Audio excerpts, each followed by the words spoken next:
Você pode se assentar, dando glória ao nome de Jesus, que é maravilhoso e poderoso, amém?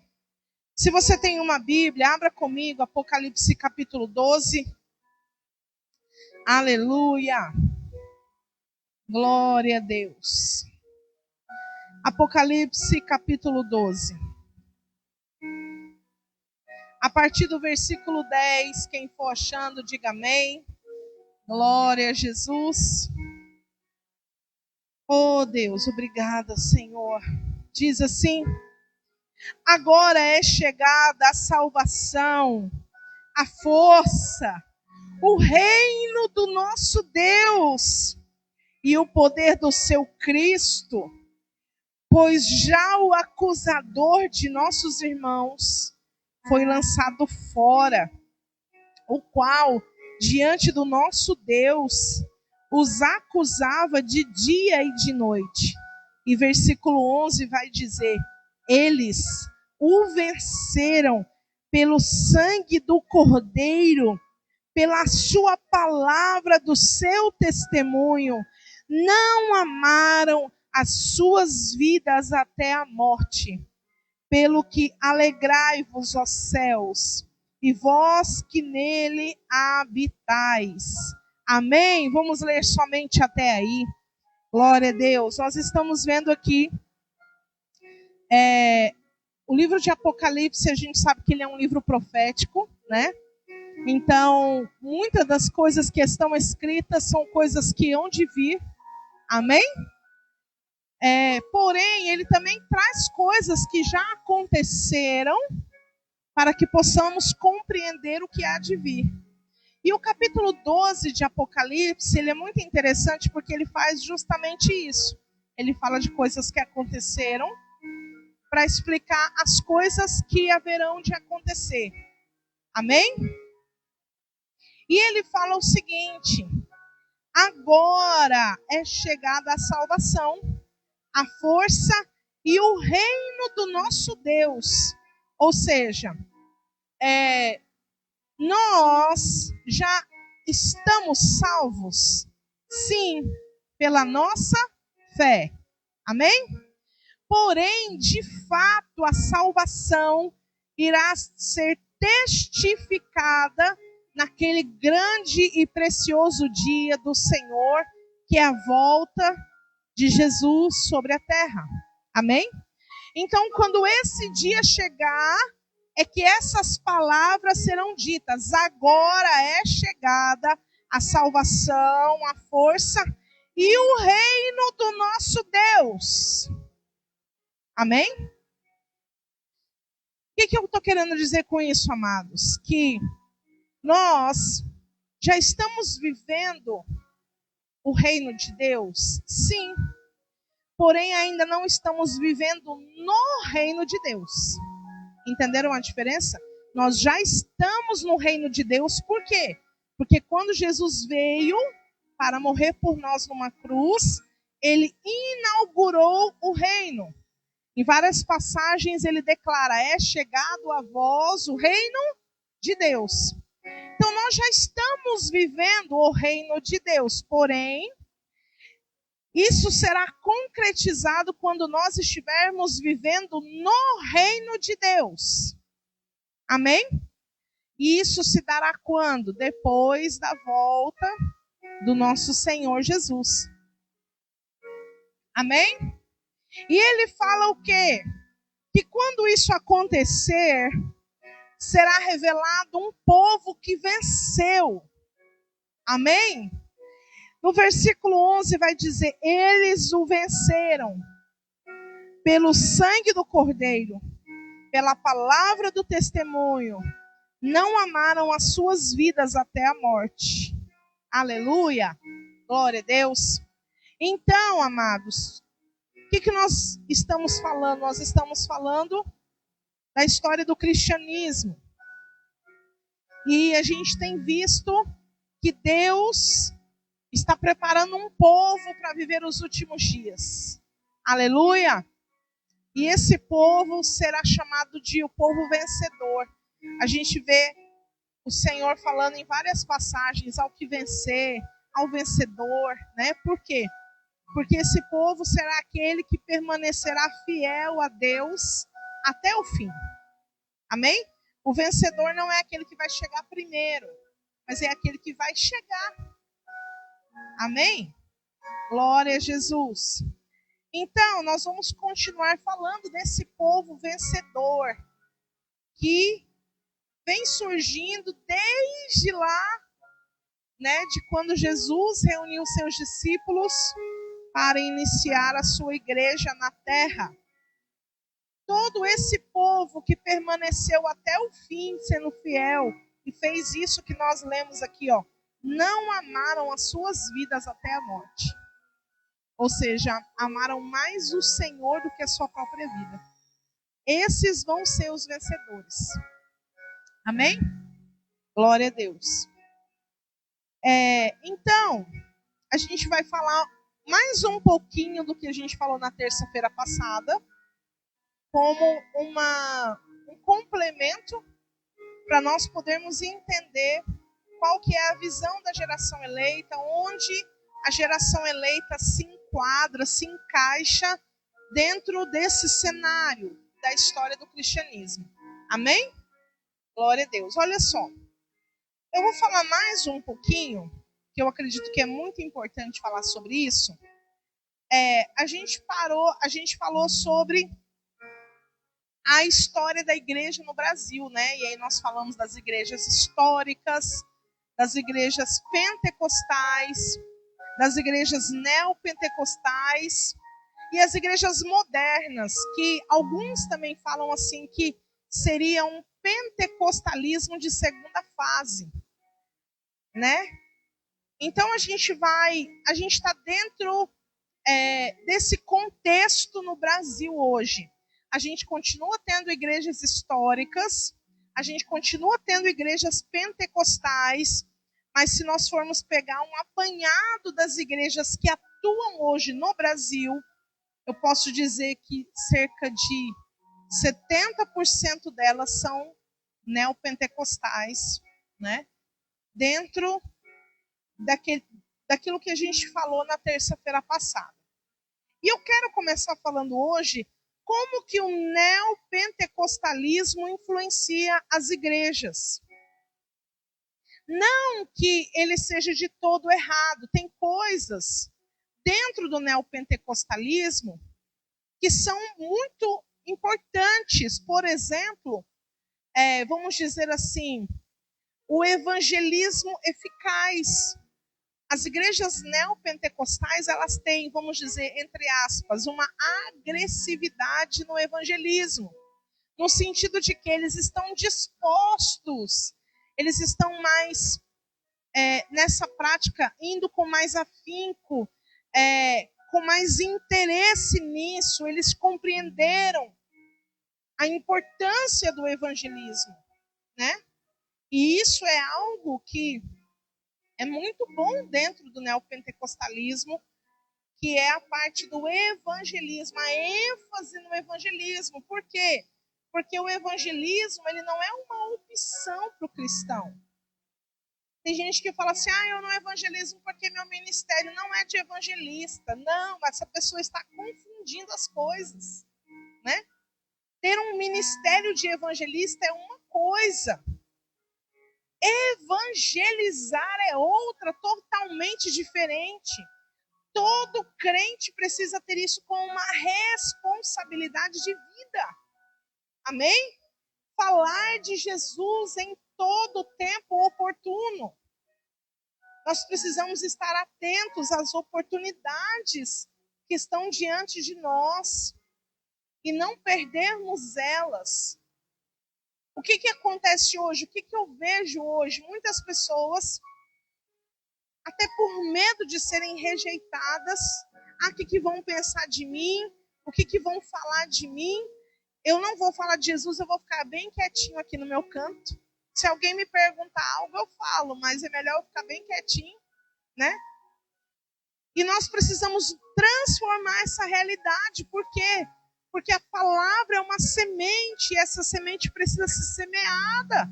E se alguém rejeitar, não é a nós que a pessoa está rejeitando, é a palavra. Entende isso? Então nós não podemos ter medo de evangelizar as pessoas. Ah, pastora, mas eu vou evangelizar, mas esse fulano não vai para a igreja. Não somos nós que determinamos isso, né? Porque se a gente ficar pré-julgando se alguém vai ou não para a igreja, a gente nunca vai praticar o evangelismo. Exatamente. Exatamente. Então, amados, o evangelismo precisa ser uma prática, assim como a oração, assim como a leitura da palavra, assim como o jejum. É uma prática de vida cristã. O evangelismo também é, porque Jesus não disse: se você estiver confortável, você prega. Se você tiver disposição, você prega. Se você tiver com boa saúde, você faz. Não, ele fala: ide. E a palavra ide, ela está no imperativo, ou seja, é uma ordenança. Amém? Então, a gente não está aqui pegando o neopentecostalismo e dizendo assim, olha, todas as igrejas neopentecostais são do diabo. Não é isso que nós estamos dizendo. Nós estamos colocando que muita dessa cultura de crença que o neopentecostalismo pratica veio de algum lugar e influencia até hoje as igrejas no Brasil. Entende? Então é sobre isso que a gente vai continuar falando. Por exemplo, a teologia, vou escrever aqui, é uma influência do neopentecostalismo. Deixa eu escrever aqui, peraí. Influências do neopentecostalismo. Vamos falar aqui, ó, uma. Teologia da substituição. O que seria isso, gente? Alguém já ouviu falar sobre essa teologia? Essa teologia da substituição, eles basicamente dizem o quê? Que a igreja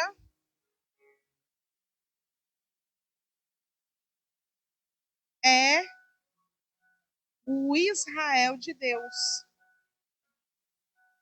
Então, o que significa isso? Eles dizem o seguinte, essa doutrina ensina assim.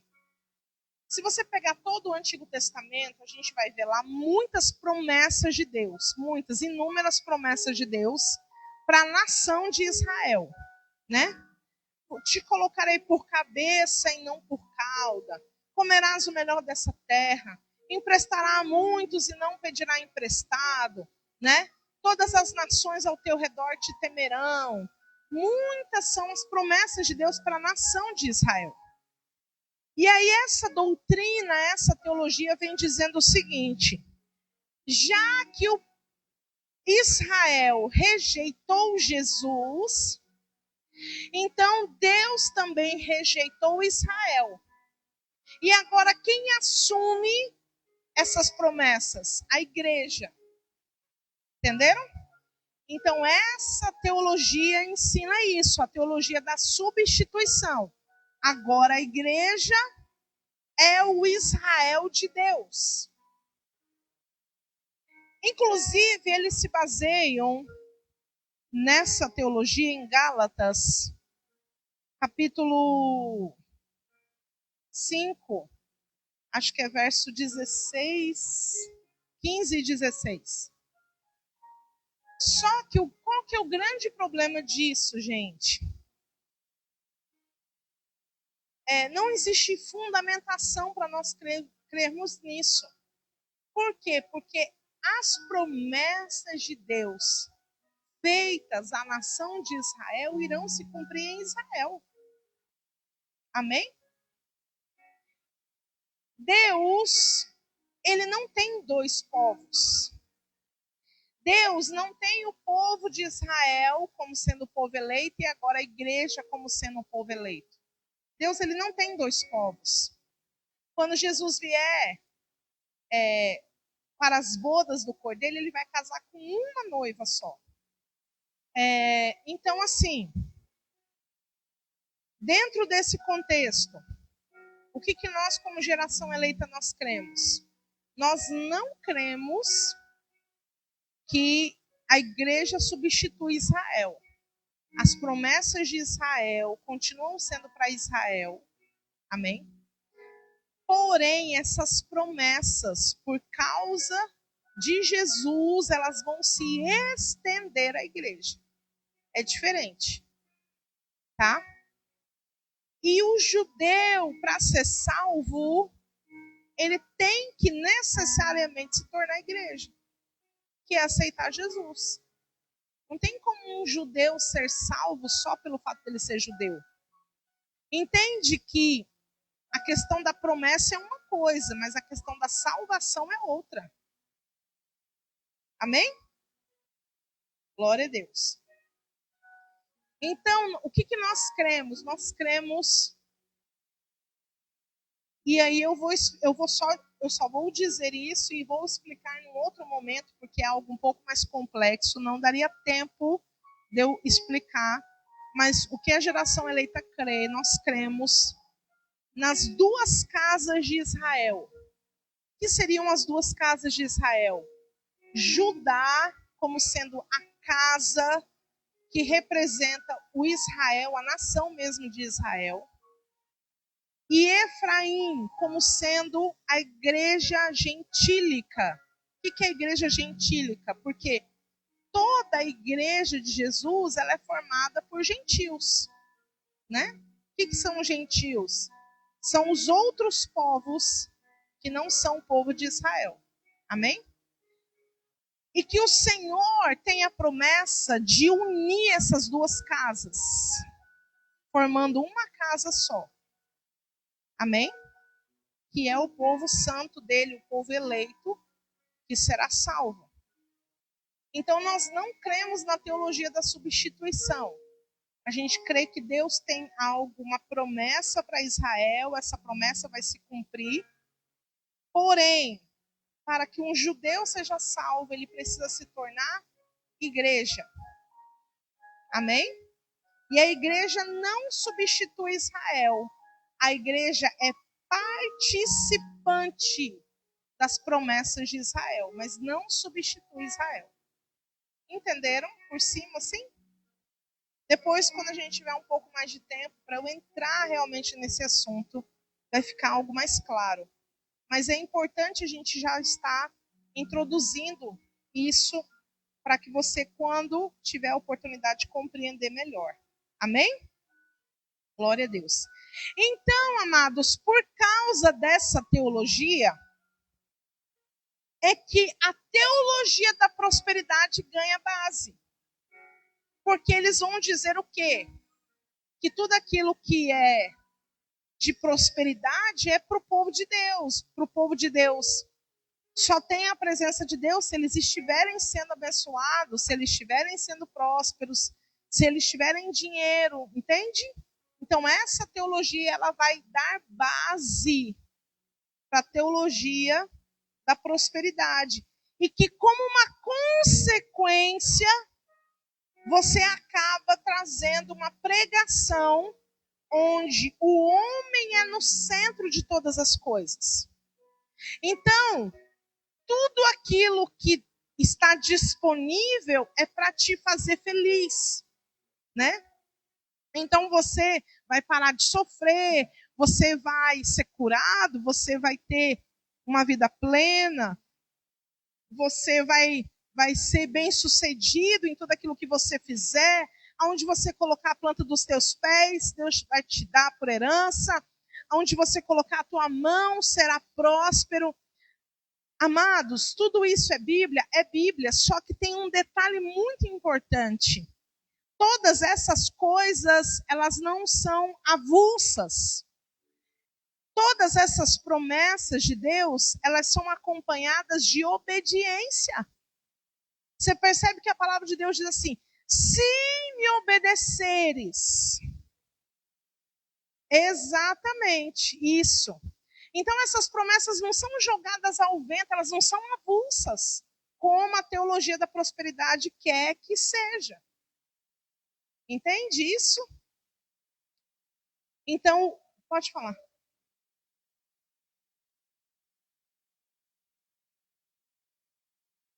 Isso, exatamente. Isso, exatamente. Porque algumas igrejas pregam o seguinte, que a salvação só chegou até nós porque Deus fez com que os judeus rejeitassem Jesus. Porque se isso não tivesse acontecido, nós não seríamos salvos. Porque eles teriam aceitado Jesus e aí a salvação só seria para eles. Isso. Mas nós não cremos nisso. Algumas igrejas pregam isso, elas dizem: nós só somos salvos porque um dia os judeus rejeitaram a Jesus. Eles dizem, ainda bem que os judeus rejeitaram Jesus, né? Mas se nós formos aprofundar na palavra de Deus, nós vamos descobrir que não é nada disso. Deus, ele já tinha um plano. Deus não fica à mercê da vontade do homem. Porque se fosse assim, Deus ia olhar: oh, vocês me rejeitaram, também não quero mais saber de vocês, eu vou atrás de um outro povo. Né? E Deus, ele não age assim, ele não fica à mercê da vontade do homem.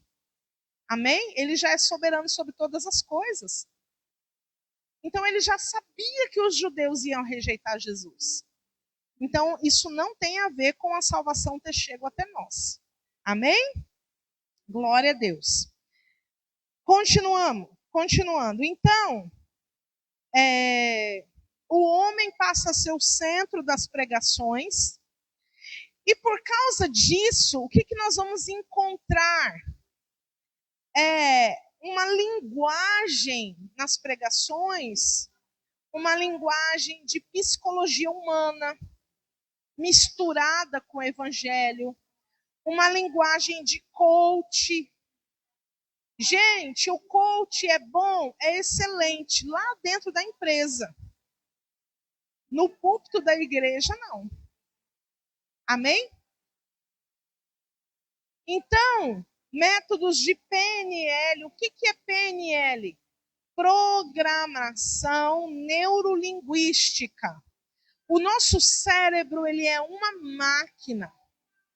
E a máquina que é o nosso cérebro é algo tão fantástico que alguns especialistas dizem que o ser humano nem consegue usar toda a potência que tem no nosso cérebro. Você acredita nisso? Uau!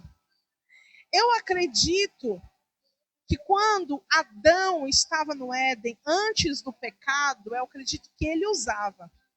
E por isso, para ele foi tão fácil executar uma tarefa que para nós hoje seria praticamente impossível. Dar nome para todos os animais da terra. Né? Sem ter nenhum tipo de caderno de anotação, porque se tivesse um caderno, do terceiro eu já tinha esquecido qual tinha sido o primeiro que eu tinha dado o nome. Mas Adão não. Então, eu acredito que lá ele usava 100% de todo o potencial da mente humana. Deveria ser algo muito fantástico. Amém? Sim. Então, o que acontece? Existem métodos, mecanismos, que é como se fosse uma chave no cérebro humano. É como se acionasse um botãozinho lá, pá! Entendeu? E aí aciona algumas coisas no cérebro humano. Para quê? Às vezes para emocionar, às vezes para estimular, às vezes para te induzir a tomar uma atitude.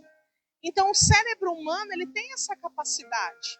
Descobrindo isso, bom, vamos usar esse recurso, né? Mas o evangelho é um evangelho de poder, ele não precisa de recurso. Amém? O evangelho de Jesus é um evangelho de poder.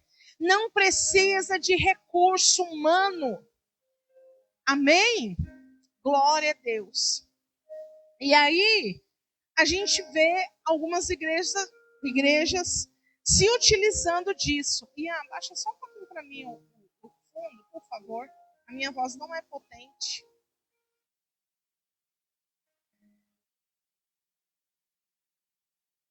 E aí nós encontramos muitas igrejas trazendo como uma estratégia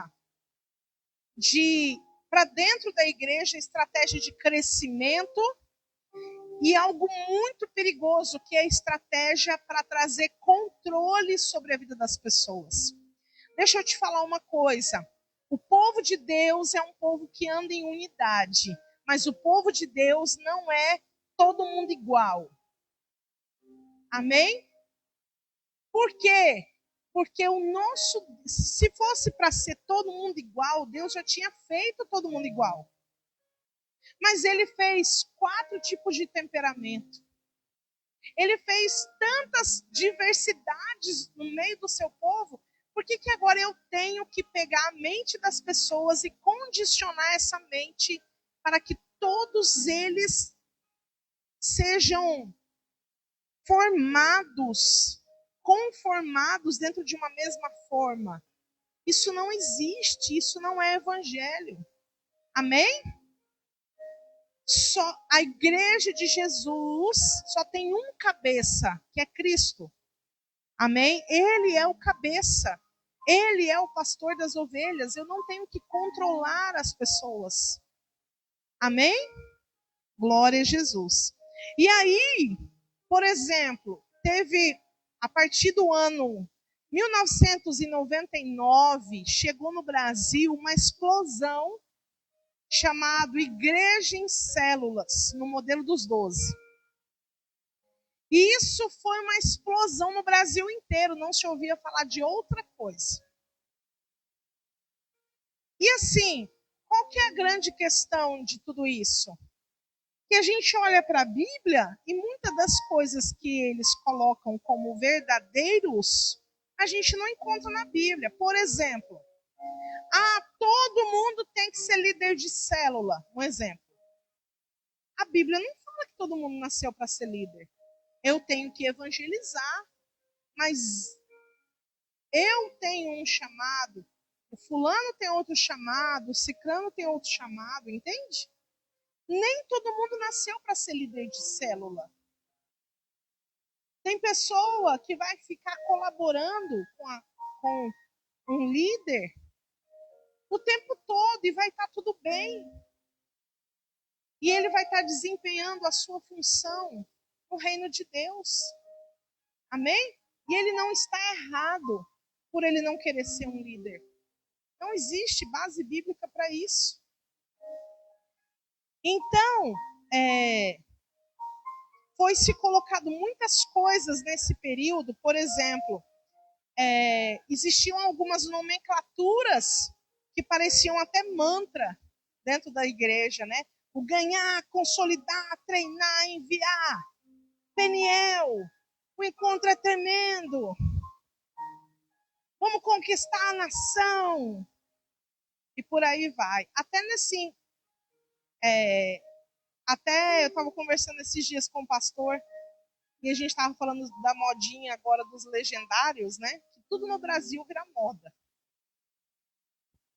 E sabe o que me irrita? É que as pessoas trazem isso como se fosse a descoberta da roda. Gente, pelo amor de Deus, tem muitas coisas que eles fazem as mesmas coisas que um dia já foi feito, só com uma roupagem diferente. Legendários nada mais é do que o que era um encontro com Deus antes, só que agora, em vez de ir para a chácara, eles vão subir um monte. Ou vão enfiar a cara na lama, sei lá, né? Eles fazem tipo uma sessão no limite, né? Que tem que levar o homem ao extremo. Tipo, né? Esse tipo de...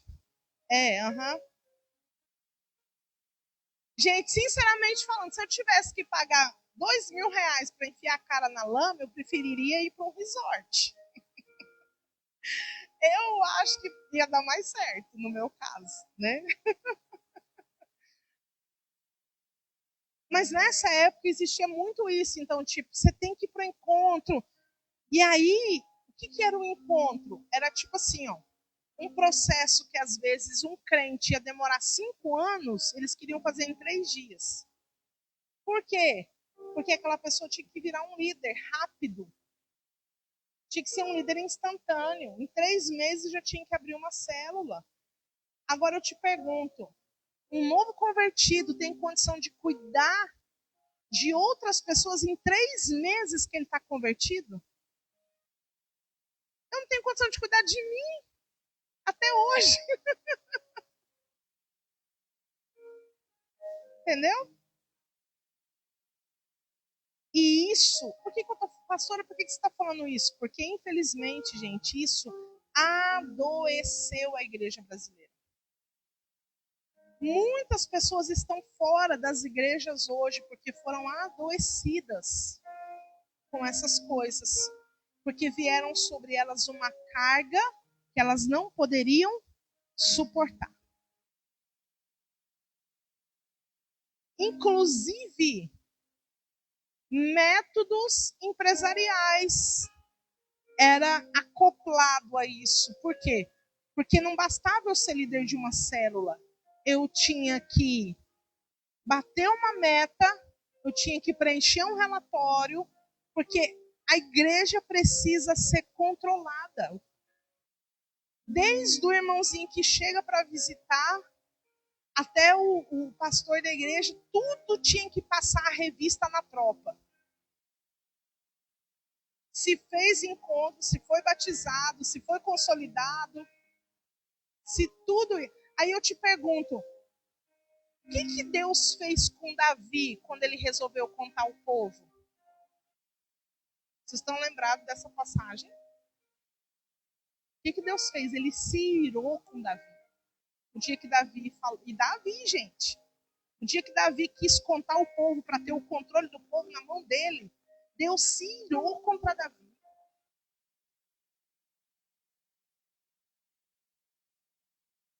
Aí, mas por que tudo isso, mesmo sendo uma aberração, as pessoas não se desligavam disso? Sabe por quê?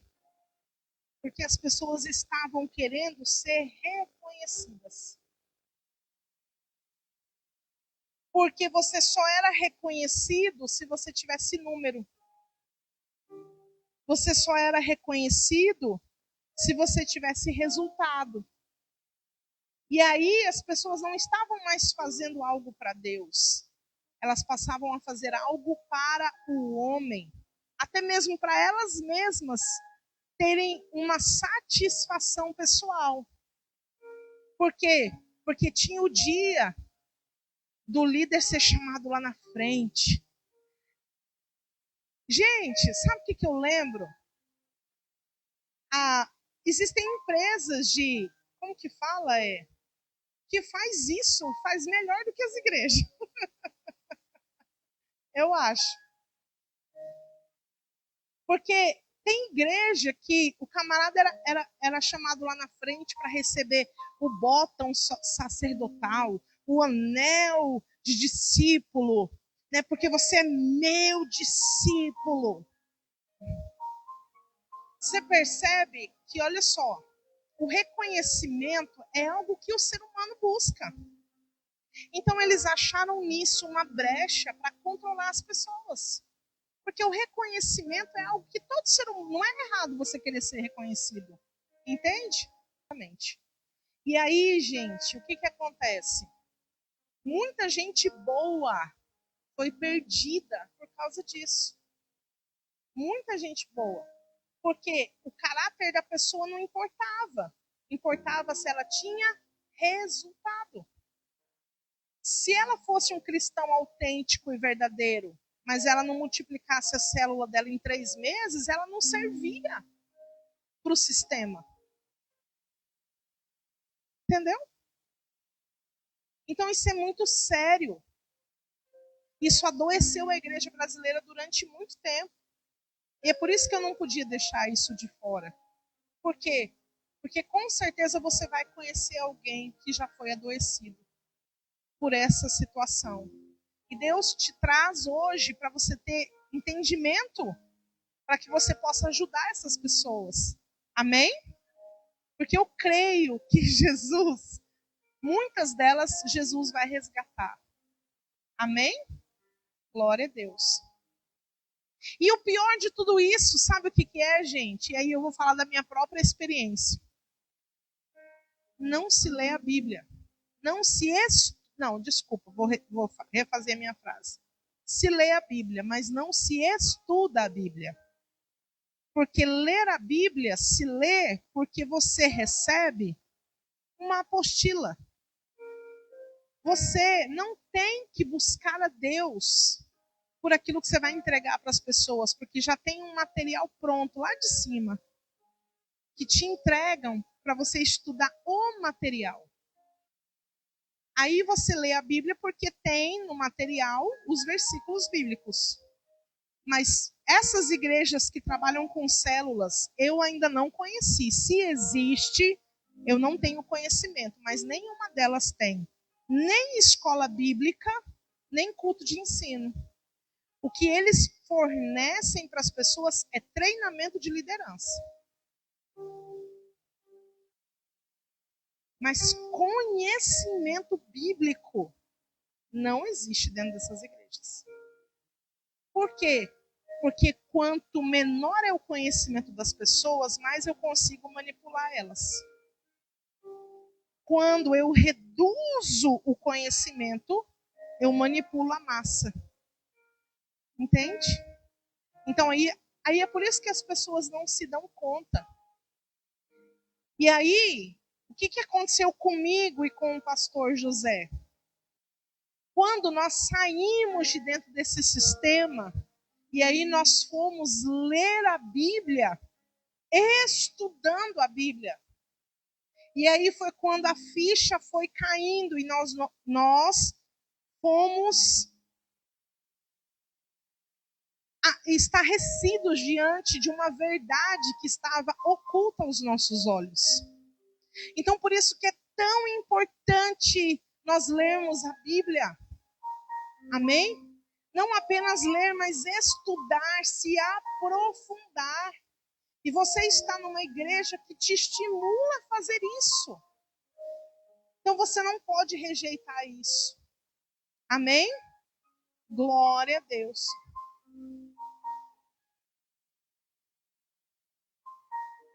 Sim. O argumento que eles usavam é para que todos nós temos que falar uma mesma visão, né? Inclusive, nós éramos proibidos de ler livros de outros autores que não fossem dos pastores e bispos da igreja. E somente o que era indicado por eles. Nós não ouvíamos pregação de outros pastores ou líderes que não fossem da própria igreja, porque não, isso vai corromper a visão da igreja. É diferente daquilo que o pastor Zé fala. Ele fala, você pode ouvir pregações de outros pastores. Isso vai te trazer conhecimento, vai te edificar, só não vai te direcionar. É diferente. Amém? Então, tudo isso era nos colocado como sendo algo, não, vocês não precisam, aqui já tem todo o alimento que vocês necessitam. E aí, eu quero falar só de mais uma coisa, antes de entrar no que a geração eleita é dentro desse contexto. Eu quero falar dessa teologia aqui, ó. Porque essa teologia, ela é muito forte até os dias de hoje. Ela também está dentro da influência do neopentecostalismo. Teologia de domínio.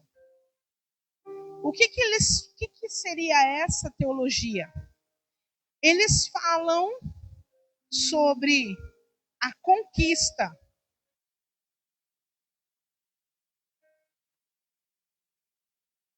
de 7 montes. Vou colocar aqui quais são os 7 montes. Deixa eu achar aqui. Família, religião, educação, política ou governo, mídia e artes e negócios. Então eles dizem o seguinte, o que eles pregam? Inclusive eles usam, qual que é o texto bíblico que eles se baseiam para isso? A conquista de Caleb sobre o Monte Hebron. Eles dizem o seguinte, existem 7 áreas da sociedade que a igreja no mundo precisa conquistar. São esses, e aí eles dizem que são esses 7 montes. Então eles dizem assim, a igreja precisa trabalhar para que ela seja a influência dentro de cada uma dessas áreas que regem a sociedade. Se a igreja conseguir conquistar esses montes, então a igreja estabelecerá o reino de Deus na terra e aí Jesus pode voltar.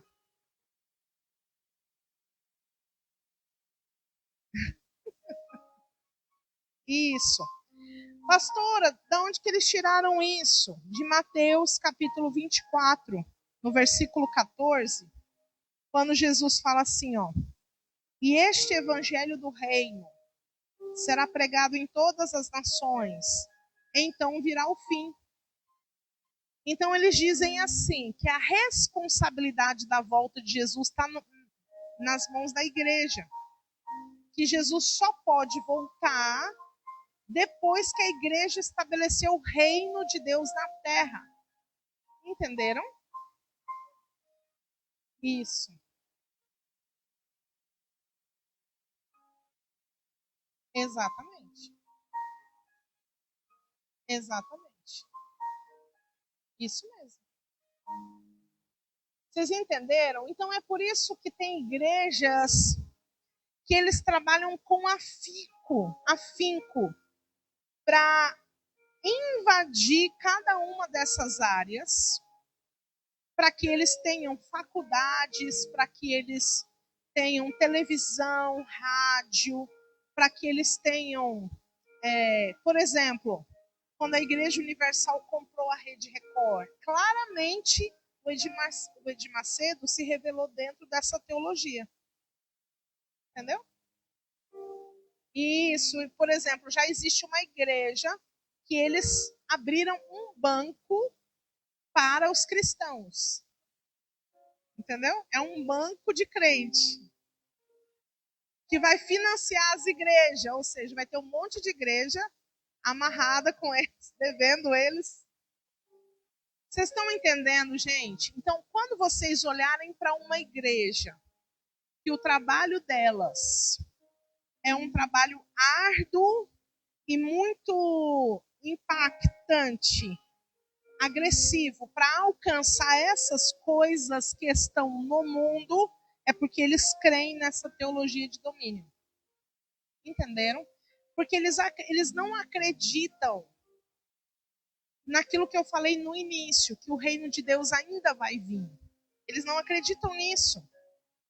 Eles acreditam que o reino de Deus já é agora. E que a responsabilidade de fazer esse reino é da igreja. Nós não acreditamos nisso. Por quê, gente? Gente, é uma coisa tão óbvia. Apocalipse 21 fala que surgirão novos céus e nova terra. Você acha que se o reino de Deus já tivesse acontecendo, seria necessário Deus fazer surgir novos céus e nova terra? Não tem lógica. A palavra de Deus diz que o reino de Deus é paz, justiça e alegria no Espírito Santo. Você acha que é possível você viver plenamente a paz, a justiça e a alegria estando nesse mundo que é jaz do maligno? Não tem como. Tá? Então, por questões óbvias, não dá para a gente se encaixar dentro dessa teologia. Entenderam? E quando nós estivermos na execução dessa promessa, a intenção é diferente. Porque a intenção é o quê? Abençoar as pessoas e não promover o nosso nome. Porque o que a gente percebe é que as igrejas que trabalham com a conquista desses 7 montes é a autopromoção. Eles querem se promover, né? Dentro do cenário, entendeu? Eles querem ser alguém relevantes, eles querem ser alguém que o mundo está aplaudindo, entendeu? Então, quando a gente tiver a escola e a creche, a nossa intenção não é essa, entendeu? Então, é diferente. Sim. Ficou claro, gente? Tá.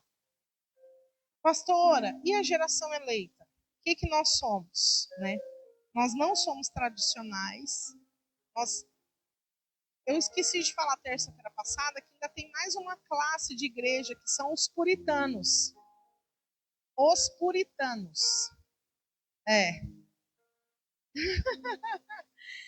Porque existem igrejas que eles acreditam que só eles serão salvos porque eles que são os puros. Entendeu?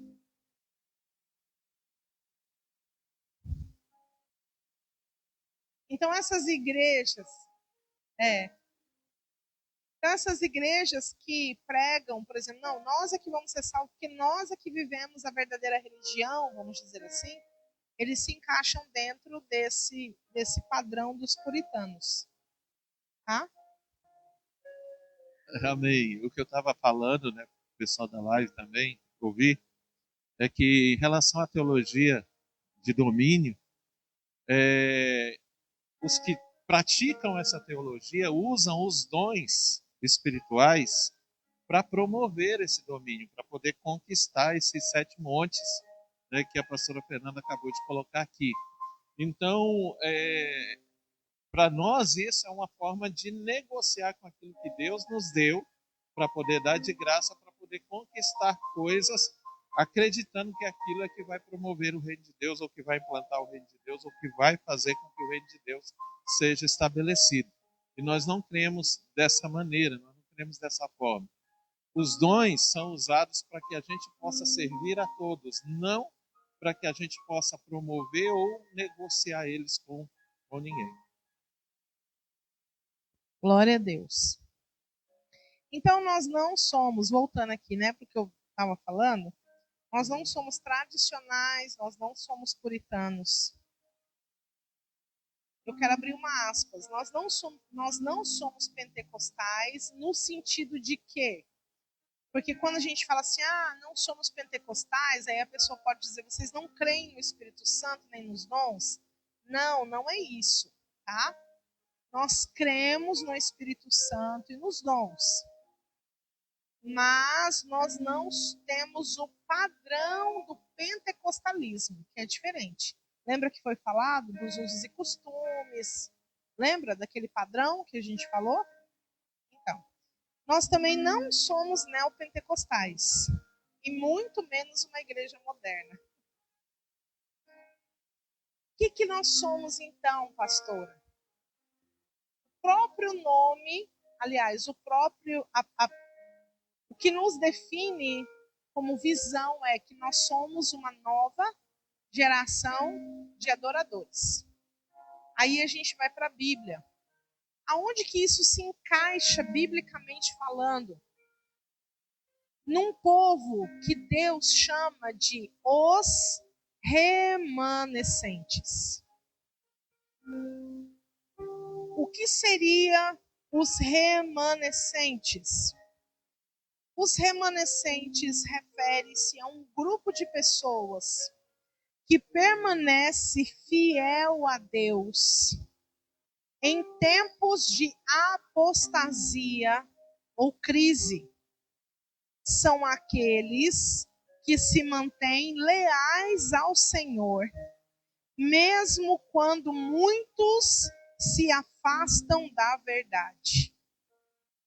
O conceito de remanescente é frequentemente associado a um pequeno grupo que, em meio a uma multidão, mantém a sua lealdade e compromisso com Deus. Vocês conseguem enxergar a geração eleita dentro disso?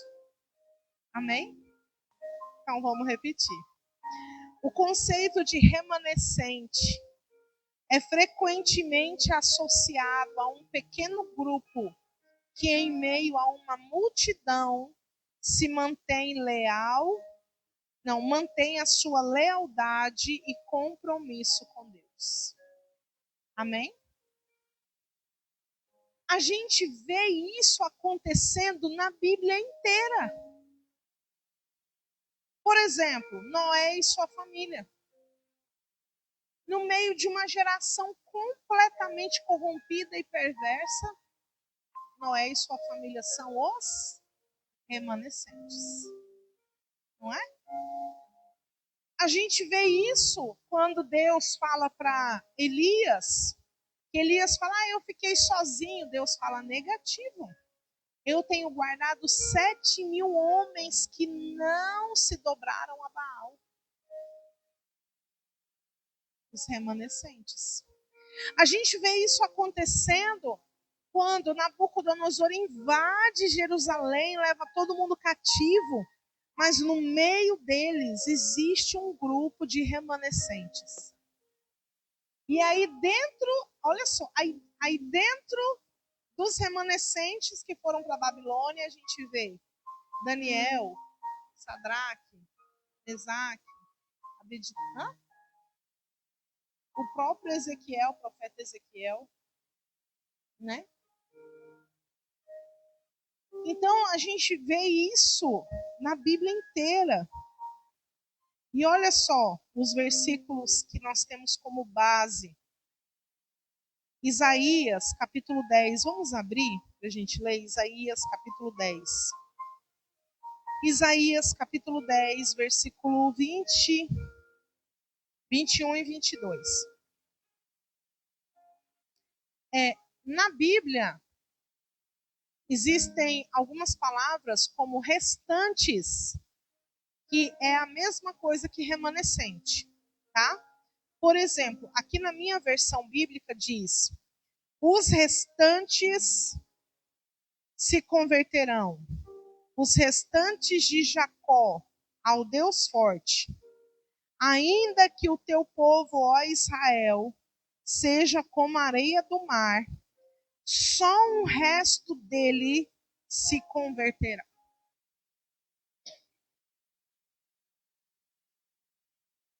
Porque essa palavra remanescente, ela significa os que restam.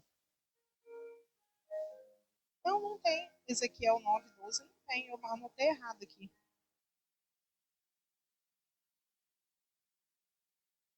Só vai até 11. Está errado essa anotação aqui. Vamos para o outro então. Jeremias 50:20.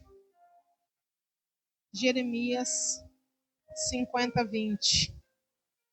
Naqueles dias e naquele tempo, diz o Senhor, se buscará a maldade de Israel, mas não será achada, e os pecados de Judá, mas não se acharão, pois perdoarei aos que eu deixei de resto. Glória a Deus. Perdoarei os remanescentes. Isso. Vamos ler agora Romanos 11, versículo 2 até o 6. Diz assim: Deus não rejeitou o seu povo que antes conheceu. Ou não sabeis o que a Escritura diz de Elias? Como clamou a Deus contra Israel? Senhor, mataram os teus profetas, derrubaram os teus altares. Só eu sobrei e buscam tirar minha vida? Qual foi, porém, a resposta divina? Reservei para mim 7.000 homens que não se dobraram a Baal. Assim, pois, também agora, neste tempo, ficou um remanescente, segundo a eleição da graça. Glória a Deus. Aleluia. E aí, Romanos 9, 27 e 28. Vamos ler a partir do 25, que diz assim, ó. Como dizem Oséias, chamarei o meu povo ao que não era meu povo, e amada a que não era amada. No lugar em que lhes foi dito, vós não sois meu povo, aí serão chamados filhos do Deus vivo. Isaías clamava acerca de Israel. Ainda que o número dos filhos de Israel seja como a areia do mar, o remanescente é que será salvo. Aleluia! Então nós cremos. Para encerrar, vamos abrir lá, voltar em Apocalipse 12. A partir do versículo 14, diz assim, ó. E foram dadas à mulher as duas asas da grande águia, para que voasse até o deserto, ao seu lugar, onde é sustentada por um tempo, tempos e metade de um tempo fora da vista da serpente. Então a serpente lançou a sua boca atrás da mulher, água como um rio, a fim de fazer com que ela fosse arrebatada pela corrente.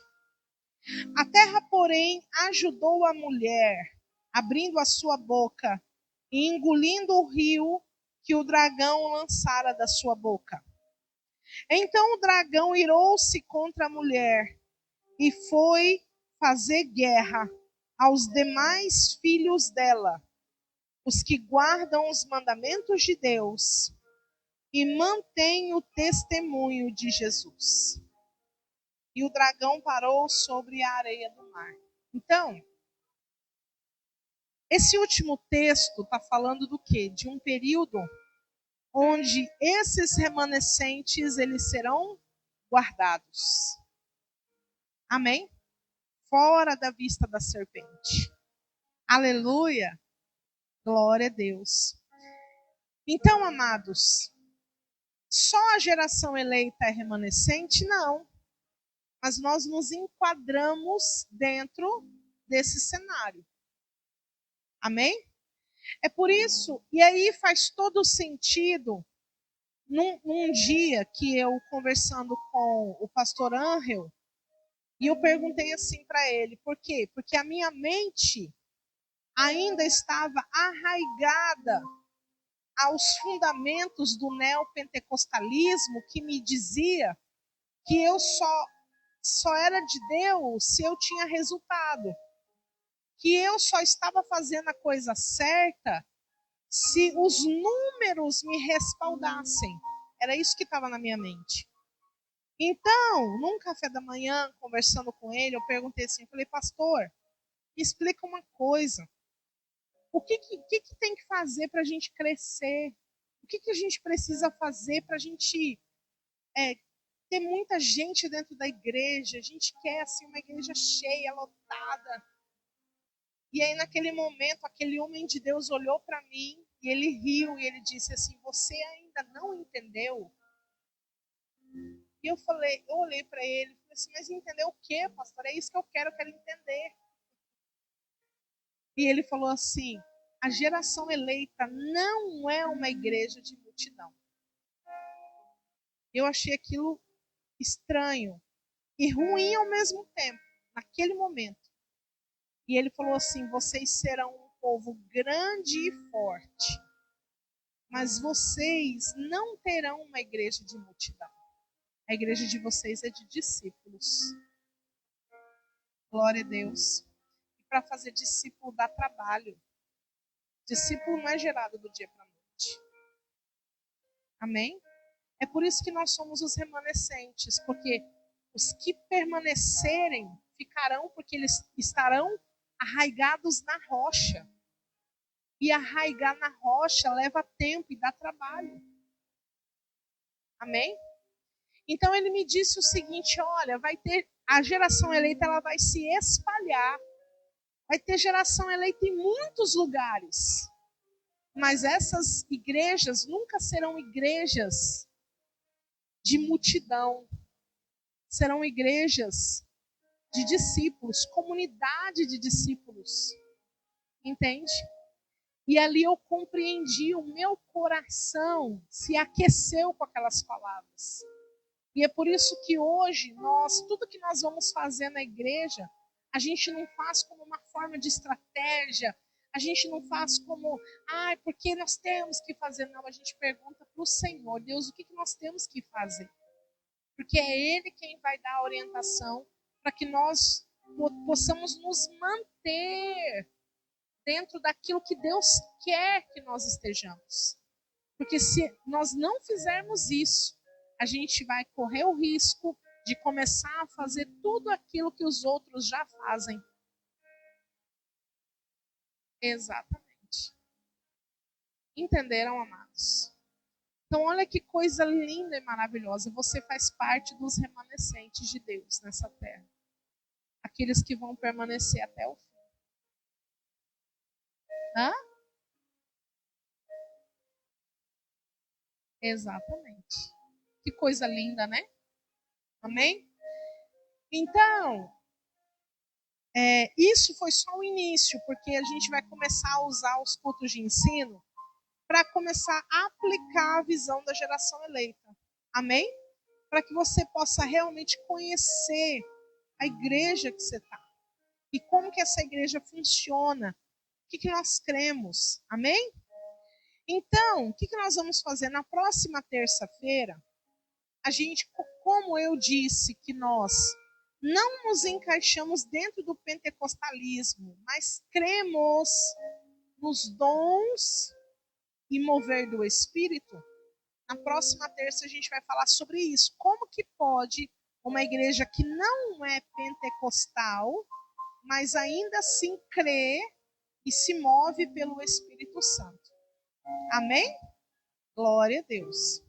Então a gente vai estar falando sobre isso e conforme a gente vai andando, a gente vai falando de cada um dos pontos que são pontos importantes dentro da visão da geração eleita. Amém? Amém, amados. E, assim, nessa palavra que a pastora Fernanda passou hoje aqui para vocês, essas palavras que nós temos como profecia nas nossas vidas, a gente tem tomado muito cuidado para que a gente não se desvie, nem para a direita, nem para a esquerda, porque para nós não é importante uma multidão que se perde no primeiro vento ou na primeira tempestade que vier. Para nós é importante uma igreja que, quando esse vento vier, vai permanecer de pé. E nós trabalhamos aqui, essa é a nossa intenção. Nós só estamos começando, né, apesar de nós já estarmos caminhando para o 10º ano, nós ainda estamos aprendendo a formar esses discípulos para que eles também trabalhem da mesma forma.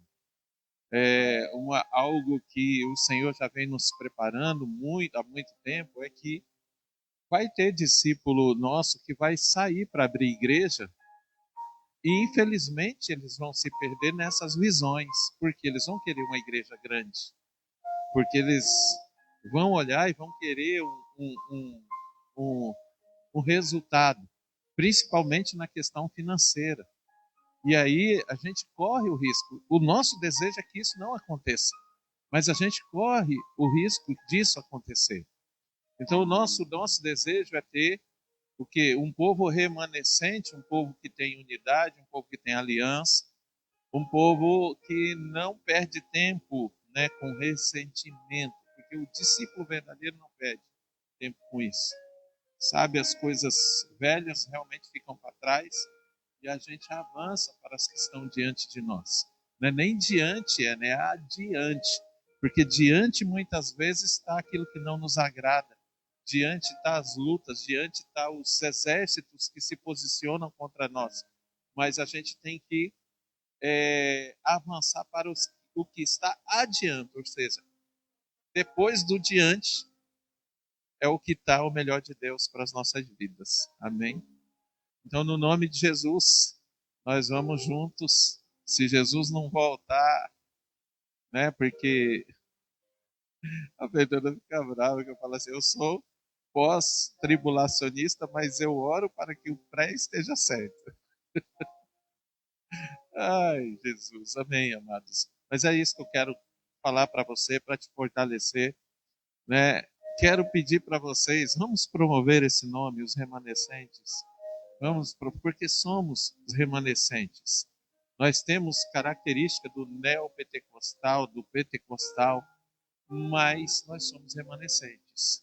Amém? Nós não vamos nos dobrar e nem negociar com aquilo que Deus nos deu. Amém? Amém? Então vamos orar, amados, encerrando, fica de pé no nome de Jesus.